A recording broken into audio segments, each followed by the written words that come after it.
this is a moving Good stuff. Thank you. I would like to ask you all to find a seat, but first I'd like to ask the head of the upper school, Noel, to welcome us. Ms. Doherty, the head of the upper school, is nearby. Ms. Doherty. Welcome, everybody. My name is Noel Doherty. I'm head of the upper school. And thank you for joining us this evening and celebrating with us as we honor General Dawkins and the anniversary of the 60th anniversary of his Heisman Trophy recognition. I have read interviews in the papers in the last several days about Mr. Dawkins. We all know the amazing life and career he's led, a 55 graduate, star football player at West Point, Heisman Trophy winner, Rhodes Scholar, and career military man. I've heard members of our community talk about the foundation of two of our most prestigious adult awards, the Pete Dawkins Award, created in 1990, recognizing those who have made outstanding contributions in athletics, and the Francis Miller Dawkins Award in 1997, recognizing excellence in teaching.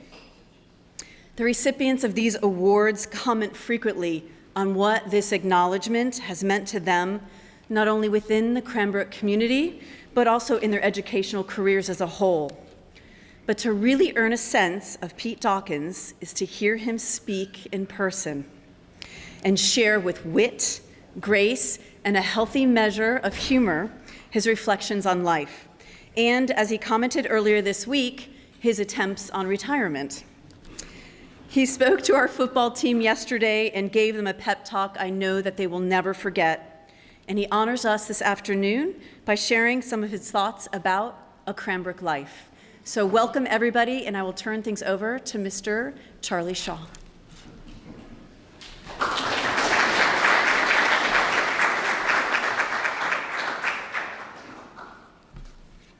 I want to get us directly to our program. So only to add, thanks, Noel, our wonderful new head of upper school. I'm Charlie Shaw. I'm the director of stewardship, celebrating my 43rd year here, the third year in the capacity of being in the development office, and wish to observe that among all these exploits that Ms. Doherty referred to, it's important to be aware of the fact that whenever we mention these exploits, Pete will always turn the conversation back to Cranbrook. Cranbrook is the place that Pete attributes everything to, and for Pete, to listen to Pete is to understand that all of these accomplishments, all of the decorated service awards that he had, all of the records that he broke here and at West Point, all of them reduced down to character. And for Pete, when you listen to Pete, you realize that character is all about gratitude.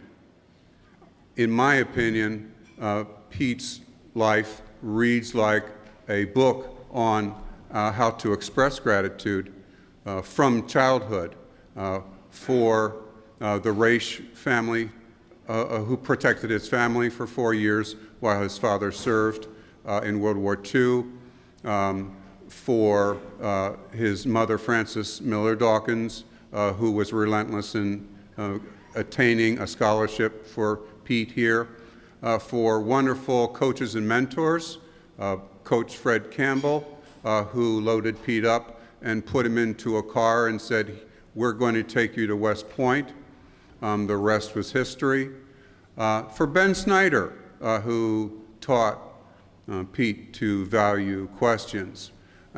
Gratitude to all of those who cared for him here. Gratitude for a devoted, beloved wife, Judy Dawkins, who always accompanied Pete here and always made all of us here feel like part of the Dawkins family, illuminated every occasion. And Pete culminated all of that in the creation of the awards. And for 30 years, Pete has been recognizing and expressing his gratitude for the people here, the people who are outstanding faculty, mentors, coaches. Gives me great pleasure and great privilege to welcome you back, Pete. Thank you so much.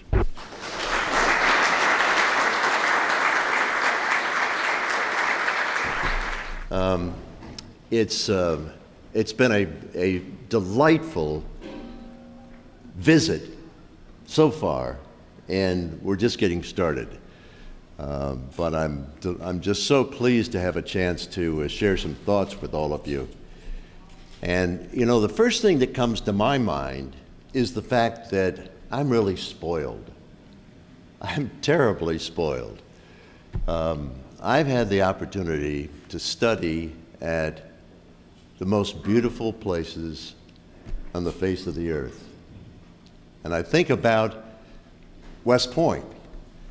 And those of you who are there, have been there, know, and for others, I would just suggest that it's one of the really robust, magnificent spots where the Hudson River turns west and then turns north. And you stand up on the ramparts there looking down, and it's just it's a powerful image. And then I had the chance to go to Oxford, and with its roots that go back to medieval times. I was in Brasenose College. The new quad of Brasenose College dates to 1637. So you can imagine what the old quad may date to.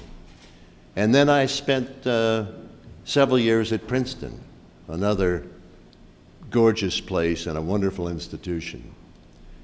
But when I think about all of those, I rank Cranbrook right at the top. And when I first came here, when I first laid my eyes on this place, I was in awe. I didn't realize. I grew up in Royal Oak, never wandered much north of 15 Mile Road. And when I came here and saw what was here, and wandered about the Academy of Art, the Academy of Science, Brookside, Kingswood, all the parts of this, I realized the genius of Saarinen. Sometimes I think we take it for granted, but you know, his touch is on every part of this place. It wasn't just the buildings and the architecture, but it was the emblems on the knives and forks and the backs of the chairs and the light fixtures and everything that he put into the genius of this place. So I admit that I'm spoiled. Last night at dinner, we did something that I had wanted to do for a decade and never been able to arrange. Charlie was the one who broke through and made it happen. But we have set up and had been honoring people for their contributions, special contributions at Cranbrook. And it was the 14th year of the Francis Miller Dawkins Award, which is an Excellence in Teaching Award. And we had all of the returning recipients of that award together last night. And then we had the Booster Club leadership, which has been, I think, one of the significant parts of bringing the esprit of Cranbrook forward. And we had the recipients of the Pete Dawkins Award, which is for contribution in athletics. And I wanted to always have those three groups of people together. And we hadn't ever had an opportunity to celebrate together, and we did last night, and it was a terrific time. I'm going to return to that in a moment, but I want to share with you a reflection that I had and expressed last night, and it shows the ties that this place, this Cranbrook, has as it reaches out. When I first went to West Point, and was at the very beginning, we had mandatory chapel. And so every Sunday we would march up the hill to the chapel. And the first time I did that, I had this eerie feeling that I'd been there before. This just strange feeling, kind of an out-of-body experience that I'd been there before. But I couldn't put my finger on it. The next Sunday, we marched back up the hill, and I was in and had the same feeling. And it was really, I couldn't understand it. And then the third Sunday that we went, I was sitting in the chapel, and I looked up, and I realized what it was. And the chapel at West Point is just a bigger-sized Christ Church Cranbrook. So I went back and did some research, and the architects of the chapel at West Point are the same architects that did Christ Church Cranbrook. So there's yet another tie-in that links me back to this place from other parts of my life. Shortly, we're going to retire from here and go down to the Oval. And as you all know, athletics have been a massively important part of my life. And when I think about that, and I have had the opportunity to play intercollegiate football, ice hockey for 4 years, played rugby at Oxford for 3 years, played against the Springboks and the All Blacks, the two best rugby teams in the world. And all of that experience has been really very special. And I think back to my coach. Charlie mentioned him, Fred Campbell, to whom I owe an enormous debt of gratitude, because I was a skinny kid, came here kind of wandering about, having not yet found my way, and for some reason, he decided that there was some spark of potential. And like all great coaches, he did two things. One is he continually challenged me. He was a tough Marine. I'm told that he was a company commander on Iwo Jima, and he behaved exactly like that with us every day at practice. But he also believed in us before we could believe in ourselves, which I think is the mark of a really genius coach. And speaking of athletics, I reflect on the fact that I had the good fortune of getting to know General Douglas MacArthur quite well. And when I had gone to West Point, he had come back and was living in the Waldorf Towers in New York City. And he would make a habit of coming up to West Point unannounced. And so you would be wandering around wherever, and suddenly General MacArthur would be standing there, which was a slightly intimidating experience.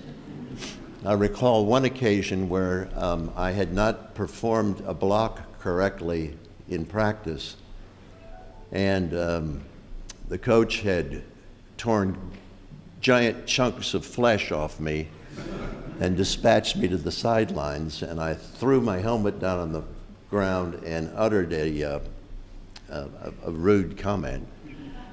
And I looked up, and General MacArthur standing right here. And of course I withered And he said, I felt that way too, which was kind of a nice thing to say. But he also was very close to our football coach, Red Blake. And we came out with a formation, a novel formation my senior year called the Lonesome End. And it was where Bill Carpenter, one of our receivers, would stay 30 yards away from the huddle and would never come back in the huddle. And the question arose, particularly in all the sports writers' minds, how did he know what pattern to run? And indeed, Coach Blake had been laboring over that and couldn't figure out how to have a code that people wouldn't be able to break and realize what we were doing. So he asked Joe MacArthur about it. Joe MacArthur came back a week later and said, I have it. And what he had designed was a two-part code. Now, this is a little bit technical, but I think it's worth mentioning. If the quarterback, before he stepped in the huddle, either had his feet side by side or his left foot forward, it was going to be a run. If he had his right foot forward before he stepped in the huddle, it was going to be a pass. Now, the significance of that is if it was going to be a run, Bill Carpenter can run any route he wanted to. If it was a pass, he had to run the route that we assigned him to. So, and I happened to be the one that gave him all the signals. When we broke the huddle, I'd pull on my chin strap or hike my thigh pad or something, and each one meant a different route. But by being able to have it be a running play, I could give him a down and out pass pattern, and he would run a flanker pattern. And this became one of the infatuations of sports writers throughout that year. And none of them could figure out what the code was. And it was to my benefit. I really do, Charlie, think it's questionable whether I deserved the Heisman, but the sporting public became so intrigued by this formation, this radical new formation, and by this question of how did he get his signal, that I was the beneficiary of all of that. But coming back to Cranbrook, and I've mentioned this at several times in the last couple of days, it's what I really believe. The real heart of this institution isn't Saarinen's genius. It isn't the beauty of the place here. The genius of this place, in my judgment, is what goes on in the classroom. There's a special connection that certainly existed when I was here, and I believe exists today, where the teachers feel like they're teaching, like their mission is to educate. And I think the students feel it's their mission to learn. And when you've got that kind of a combination, where teachers are devoted to finding ways to teach more effectively, and students are inspired to learn, that's the magic of any kind of a school, any kind of a institution of this sort. So Charlie mentioned that I'm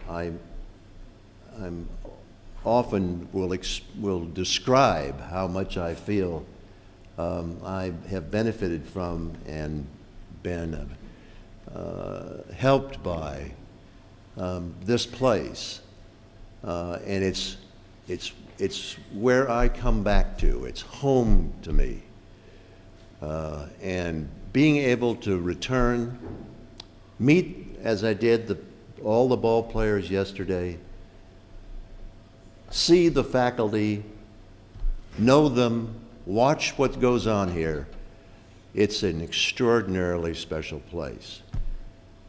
And so I am indebted and will be for as long as I live to what this Aim High place, this spot here of such elegance near the Oval, this Cranbrook, Aim High.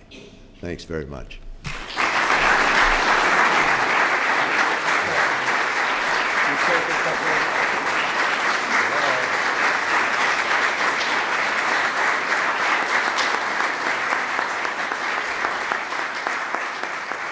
2018 here at Cranbrook's Thompson Oval and Del Walden Field for tonight's boys varsity football game featuring the Bulldogs of Loyola High School and your Cranbrook Cranes.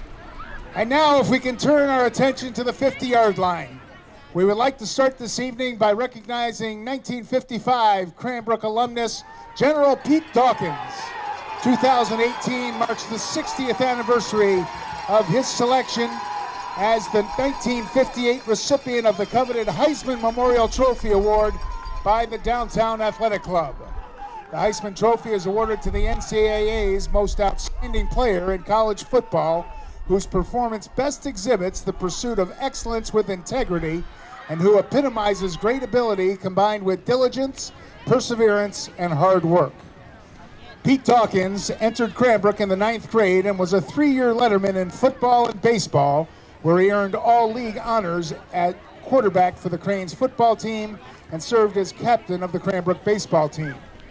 Pete was also a member of the school orchestra and earned academic honors in creative writing, art, and craft work. After graduation, Pete moved on to the United States Military Academy at West Point, where he served as team captain and won the Heisman Trophy. Pete Dawkins is still the only Heisman recipient to win a Rhodes Scholarship and the only West Point cadet to serve as brigade commander, president of his class, football team captain, and a starman, which goes to the top 5% academically. Pete concluded a 24-year military career in 1983 as a brigadier general with many citations for bravery and service. He served with distinction in Vietnam, Korea, and later the Pentagon. While in the Army, Pete earned a PhD from Princeton University and taught at West Point for several years. Pete Dawkins went on to achieve similar national prominence in his business and political careers. Pete Dawkins' life has always been about service and gratitude. In recognition of the special place that Cranbrook holds in his heart, Pete endowed 2 of Cranbrook Kingswood's highest school awards: the Pete Dawkins Award for Service to Athletics and the Life of the School, and the Francis Miller Dawkins Award for Excellence in Teaching. This evening, in gratitude, General Dawkins would like to present Cranbrook's head of the upper school, Mrs. Noelle Doherty, and Cranbrook's new director of schools, Mrs. Amy Claire Roche, with an autographed football to be auctioned off by the CK Athletics Booster Club during the annual Booster Club golf outing hosted at Oakland Hills Country Club Monday, October 8th.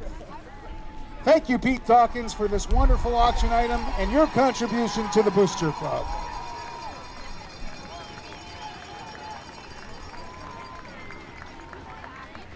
And now, in recognition of his service to our community and country, for all that General Dawkins has accomplished on and off the field, Cranbrook is retiring Pete Dawkins' Cranbrook football jersey, number 19.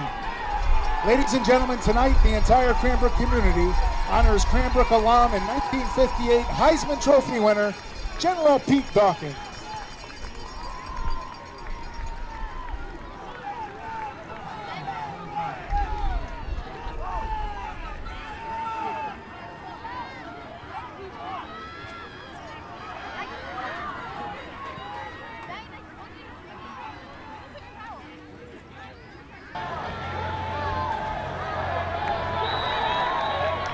Hollis's kick is through the end zone.